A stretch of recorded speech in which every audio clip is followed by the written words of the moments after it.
Last video में हमने बात किया था अबाउट द इकोनॉमिक एक्टिविटी कि what is an economic activity. अब ये वीडियो में हम लोग समझने वाले हैं the different types of economic activities. ठीक है, छोटी सी वीडियो रखेंगे, एकदम फटाफट खत्म करेंगे। There are 3 kinds of economic activities, business, profession and employment. इस वीडियो में खाली इन तीनों की डेफिनेशन या फिर मीनिंग के बारे में बात करेंगे। ठीक है, तो सबसे पहले let's talk about the meaning of business. The first type of economic activity is business. एक बार फटाफट रिवाइज कर लेते हैं। इकोनॉमिक एक्टिविटी क्या होता है? Any activity which is undertaken by any individual with the sole motive of earning money. ठीक है, तो बिजनेस भी उनमें से एक होता है। कोई भी इंसान बिजनेस क्यों करता है? टू अर्न मनी, सिंपल है। Business refers to those economic activities which are connected with the production, purchase, sale और distribution of goods and services with the main objective of earning profit. अब यहां पे word है profit, यहां पे word money नहीं है। मैंने आपको बोला था इसके बारे में हम बाद में डिस्कस करेंगे। बिजनेस में हमेशा प्रॉफिट होता है। ठीक है, बिजनेस में हमेशा प्रॉफिट होता है। तो प्रोफेशन में क्या होता है, एम्प्लॉयमेंट में क्या होता है, वो बाद में डिस्कस करेंगे इसके बाद वाली स्लाइड में। अभी के लिए हम समझते हैं बिजनेस का मीनिंग। तो बिजनेस का मीनिंग क्या दिया हुआ है? Any economic activity which are connected with the production, purchase, sale और distribution of goods and service. यानी कि जब भी कोई इंसान या तो गुड्स को प्रोड्यूस करता है, ठीक है, लेट्स से ये स्क्रीन है, ये जिस भी कंपनी ने बनाई थी, तो वो कंपनी क्या कर रही है? प्रोडक्शन कर रही है स्क्रीन्स का। क्यों कर रही है? ताकि वो आगे किसी को बेचेगी और बीच में क्या कमाएगी? प्रॉफिट। सेकंड पर्सन जो हमारा मिडल मैन होता है, वो क्या करता है? इस चीज को परचेज करेगा, ये स्क्रीन को, और फिर क्या करेगा? आगे इस चीज को सेल कर देगा। ठीक है, लेट्स से कि जो शॉप की मैं बात करता हूँ, लेट्स से कि मैंने खरीदी थी XYZ शॉप से, मैंने ये टीवी या फिर ये स्क्रीन खरीदा है। ठीक है, तो उस XYZ ने क्या किया होगा? सबसे पहले ये स्क्रीन को किया होगा परचेज, फिर किया होगा सेल। ठीक है, तो बेसिकली बिजनेस क्या हो गया? Business is an economic activity, ठीक है, जो क्या करती है? प्रोडक्शन या फिर परचेज, सेल और distribution of the goods and service with the objective of earning profit. यहां पे आप प्रॉफिट लिखोगे, मनी नहीं लिखोगे। ठीक है, the second one is profession. सबसे पहले प्रोफेशन का एग्जांपल्स लेते हैं हम लोग। क्या होता है? लॉयर होता है, एक डॉक्टर होता है। अब प्रोफेशन का मतलब प्रोफेसर नहीं होता है यहाँ पे, प्लीज ये गलती मत करना please, I don't expect that from you guys. Profession का मतलब क्या होता है? लेट्स से डॉक्टर है, लॉयर है, एक CA है, ये सब हमारे होते हैं प्रोफेशन के एग्जाम्पल्स। तो अब इन लोगों की जो हम बात कर रहे हैं, लॉयर्स है, डॉक्टर्स है, CA है, क्या चीजें आपको कॉमन समझ में आ रही है यहाँ पे? कुछ बच्चे सोचेंगे सर अच्छी कमाई है, कुछ अलग अलग चीजें सोचेंगे। मेरे जैसे जो लोग होंगे वो सबसे पहले सोचेंगे लॉयर, डॉक्टर, CA, कितनी पढ़ाई करनी पड़ती है। तो वही एक चीज होती है जो प्रोफेशन में होती है, that is profession refers to those activities which require special knowledge and skill to be applied by an individual in his work to earn a living. यानी कि कोई भी इकोनॉमिक एक्टिविटी को आप प्रोफेशन कब बोलोगे?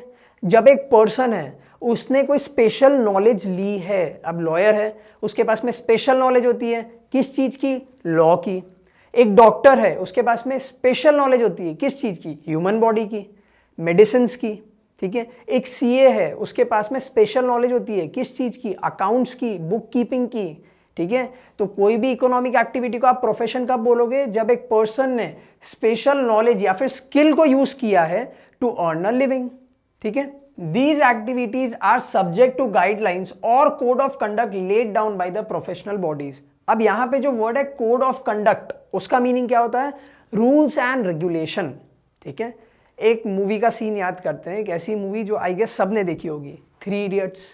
ठीक है, जब राजू रस्तोगी के पापा बीमार हो जाते हैं और आमिर खान उसको करीना कपूर को लेने के लिए जाता है कि चलो चलो चलो चलो, और करीना कपूर नाराज होती है, तो आमिर खान क्या बोलता है कि वो डॉक्टर्स तुम लोग क्या लेते हो? वो हिपोक्रेटिक ओथ, जिसका मतलब क्या होता है कि एक डॉक्टर कभी भी कोई पेशेंट को इलाज के लिए ना नहीं कर सकता। ये जो रूल्स हैं, ठीक है, ये जो रूल था जो आमिर खान ने करीना कपूर को याद दिलाया था, इसको हम लोग बोलते हैं कोड ऑफ कंडक्ट। जैसे एक लॉयर का कोड ऑफ कंडक्ट क्या होता है कि वो जस्टिस दिलाएगा। जो भी पर्सन उसके पास में आया है, एक लॉयर को पूरी कोशिश करनी है उसको जस्टिस दिलाने की। डॉक्टर का काम क्या होता है?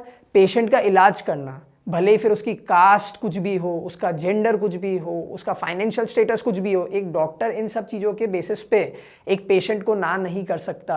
ये कुछ पर्टिकुलर रूल्स एंड रेगुलेशन है। एक सीए का क्या होता है कोड ऑफ कंडक्ट, कि उसको कभी भी बुक्स ऑफ अकाउंट्स में चीटिंग नहीं करना है, टैक्स के लिए उल्टी सीधी चीज़ें करके टैक्स नहीं बचाना है, ठीक है। उसका काम क्या होता है, प्रॉपर बुक कीपिंग। तो ये जो रूल्स एंड रेगुलेशंस हैं ये प्रोफेशनल बॉडीज सेट करती है। अब प्रोफेशनल बॉडीज कौन सी होती है, जो इनको डिग्री देती है, ठीक है, जो इनको डिग्री देती है। जैसे सीए की बात करते हैं तो ICAI is the professional body जो सीए की डिग्री इशू करती है, ठीक है। तो प्रोफेशन में क्या होता है, कुछ रूल्स एंड रेगुलेशन यानी कि कुछ कोड ऑफ कंडक्ट पहले से डिसाइडेड होते हैं बाय द प्रोफेशनल बॉडी, और जितने भी लोग ये पढ़ाइयाँ करते हैं उनको ये सारे रूल्स एंड रेगुलेशन यानी कि कोड ऑफ कंडक्ट को फॉलो करना पड़ता है। The people who are engage in professions are known as professionals. Please professors मत लिख के आना, ठीक है। प्रोफेशन वाला बंदा को हम लोग प्रोफेसर नहीं बोलते हैं, हम क्या बोलते हैं, हम बोलते हैं प्रोफेशनल्स, ठीक है। अब थर्ड कैटेगरी पे आते हैं, दैट इज एम्प्लॉयमेंट। इसका मीनिंग सबको पता होगा, ठीक है। जैसे कि आपने कोई बहुत अच्छी पढ़ाई कर ली, आपने MBA कर लिया, ठीक है, और आप सोचते हो मुझे मेरी कंपनी खोलनी है, तो वो क्या हो गया, वो हो गया बिजनेस। अब वहीं पे आप सोचते हो कि मुझे कोई बहुत अच्छी कंपनी में नौकरी करनी है, तो वो हो गया एम्प्लॉयमेंट। तो सिंपल हिंदी में अगर आपको समझाऊं तो एम्प्लॉयमेंट का मतलब होता है नौकरी। अब जब आप नौकरी करते हो तो आपको क्या मिलता है बदले में, तारीफ तो मिलती ही है बट सैलरी मिलती है ना, सबसे इंपॉर्टेंटली, ठीक है।